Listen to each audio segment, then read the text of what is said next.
Estudo Bíblico 8.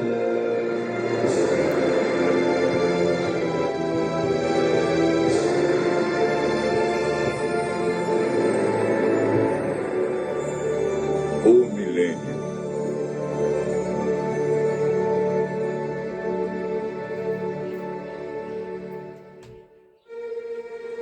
No estudo anterior, aprendemos que Jesus virá nas nuvens com milhares e milhares de anjos tocando trombetas.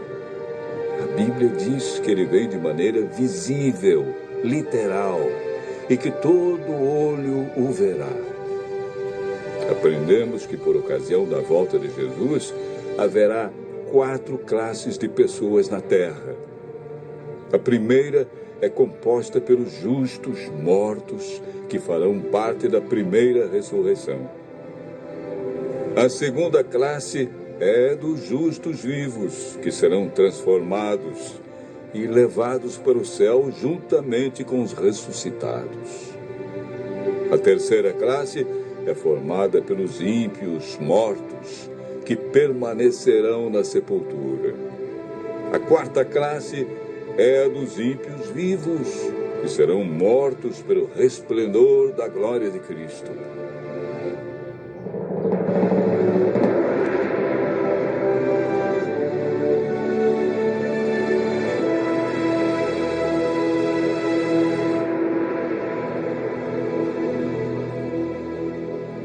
Hoje vamos aprender um pouco mais sobre o milênio. A palavra milênio não existe na Bíblia, mas ela significa um período de 1000 anos e aparece 6 vezes em Apocalipse, capítulo 20, versos 1 a 10, referindo-se ao período entre a primeira e a segunda ressurreição. Sabemos que durante esse período, os justos estarão com Cristo no céu. O que eles estarão realizando? Como ficará a terra durante os 1000 anos? O que acontecerá no final desse período? Durante o milênio, os salvos participarão do juízo chamado juízo de comprovação. Sobre esse assunto, o apóstolo João escreveu no Apocalipse, capítulo 20, verso 4. Vi também tronos, e nestes sentaram-se aqueles aos quais foi dada a autoridade de julgar. Vi ainda as almas dos decapitados por causa do testemunho de Jesus, bem como por causa da palavra de Deus, tantos quantos não adoraram a besta, nem tampouco a sua imagem, e não receberam a marca na fronte e na mão, e viveram e reinaram com Cristo durante 1000 anos. O apóstolo Paulo, em 1 Coríntios, capítulo 6, versos 2 e 3, afirma: Ou não sabeis que os santos hão de julgar o mundo? Ora, se o mundo deverá ser julgado por vós, sois acaso indignos de julgar as coisas mínimas? Não sabeis que havemos de julgar os próprios anjos? Quanto mais as coisas desta vida. Esse julgamento que ocorre durante o milênio não decide quem está salvo ou perdido. Essa decisão é tomada por Deus, em resposta à aceitação ou rejeição de sua graça, antes da segunda vinda. Todo aquele que não participar da primeira ressurreição não terá parte na vida eterna.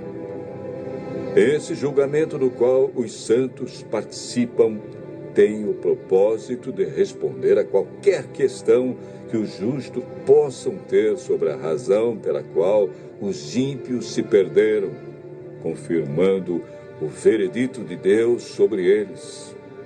Enquanto isso ocorre no céu, qual é o cenário aqui na terra? O profeta Jeremias, no capítulo 4, versos 23 a 26, e capítulo 25, verso 33, responde da seguinte maneira: olhei para a terra, e ei-la sem forma e vazia. Para os céus, e não tinham luz. Olhei para os montes, e eis que tremiam, e todos os outeiros estremeciam. Olhei, e eis que não havia homem nenhum, e todas as aves dos céus haviam fugido. Olhei ainda, e eis que a terra fértil era um deserto, e todas as suas cidades estavam derribadas diante do Senhor, diante do furor da sua ira. Os que o Senhor entregar à morte naquele dia se estenderão de uma a outra extremidade da terra. Não serão pranteados, nem recolhidos, nem sepultados. Serão como esterco sobre a face da terra. O milênio é o período em que se cumpre esta profecia, quando a terra ficará sem forma e vazia, como um deserto, como um abismo. Não haverá pessoa viva, e as cidades estarão todas destruídas diante da vinda de Cristo. A terra ficará cheia de mortos, sem haver quem os sepulte. Estas circunstâncias são as cadeias que prendem Satanás a esta terra, contemplando o resultado da sua obra de morte e destruição, conforme descrito por João em Apocalipse 20, versos 1 a 3. Então, vi descer do céu um anjo. Tinha na mão a chave do abismo e uma grande corrente.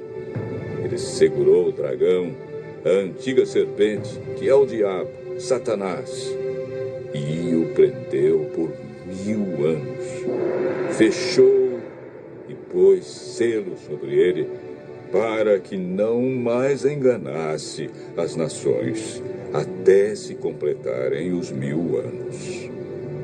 Depois disto, é necessário que ele seja solto pouco tempo.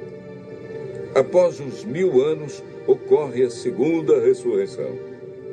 Farão parte desta ressurreição todos que rejeitaram a Cristo, sua lei e seu plano de salvação. Apocalipse, capítulo 20, verso 5, afirma: os restantes dos mortos não reviveram até que se completassem os 1000 anos. Esta é a primeira ressurreição. Eis agora o grande drama do Apocalipse. Acabaram-se os 1000 anos. Deus ressuscita todos que o rejeitaram e, consequentemente, Satanás é solto de sua prisão.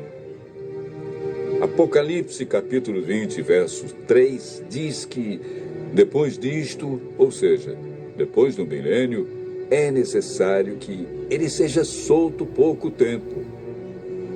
Por que pouco tempo? Porque Satanás realizará a sua última obra de engano na terra, preparando um grande exército, tão numeroso que a Bíblia diz que será como a areia do mar, para atacar a cidade santa, a nova Jerusalém, que João viu descer do céu. Esse maravilhoso acontecimento é descrito por João em Apocalipse, capítulo 21, verso 2. Vi também a cidade santa, a nova Jerusalém, que descia do céu, da parte de Deus, ataviada como noiva adornada para o seu esposo.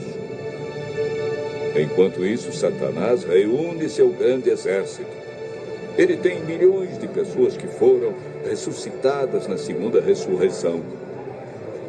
Apocalipse, capítulo 20, verso 9, diz: marcharam, então, pela superfície da terra e sitiaram o acampamento dos santos e a cidade querida.